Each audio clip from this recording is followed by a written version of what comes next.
Last night, just after the clock struck 12, House Republicans voted to push us one step closer to a government shutdown. This time, all but two of the House GOP members were voted for a new bill that would only keep the government open if the Senate and President Obama agreed to a one-year delay in the implementation of Obamacare, something Senator Harry Reid and President Obama have already made clear is a non-starter. So now, tick, tick, tick. With every passing minute, we are getting closer to 12:01 a.m. Tuesday and the first U.S. government shutdown since the mid-1990s.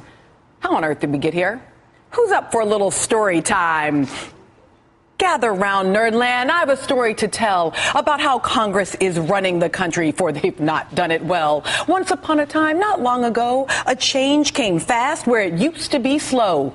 The people chose a new leader in their capital town, and he was unlike the others. For his color was brown. He came and prevailed where those others had failed to restore the people to health in times when they ailed. But alas, the leader's triumph was but a short while, for the people grew weary with the Democrat style. More jobs, more money, the people did cry. Though the blame was on W, they didn't care why. The people were hungry for something new in 2010. So when Republicans came knocking, the people let them in, saying, come into our house and make things all right. We see nothing but darkness. Please show us the light. So the people's wish was granted. But little did they know Republicans would come into the house with a Tea Party in tow. Out went the lady leader, replaced with a man with a penchant for crying and a fondness for tans. We will work for the people, he said with a tear. We will correct the course. This is nothing to fear. Alas, he would not be able to practice what he preached, for he would lose his ability to keep his minions on a leash. Those Tea Party members, they were here to stay, shouting, who cares what you want? We will have our own way. The black man in the White House, we want him to go. So when he says yes, we will always say no. We will hijack your government. We will shut it all down. Nothing will get accomplished in your capital town. Those minions ran wild. When they were let loose, they took hold of the wheel, dragging the party's caboose. But the people had grown weary of the political games. They wanted something new, not more of the same. Kick them out of the house, then change all the locks. Give my party back control, said their president, Barack.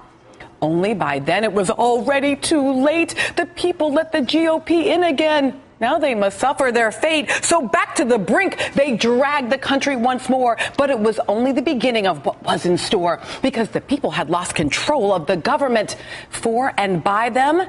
And now the inmates in the crazy house were running the asylum. Though Obama's plan won the favor of the highest court in the land, the GOP hated Obamacare. For they did not care for Obama, the man. And so we, the people, must helplessly watch our government near shutdown with each tick of the clock.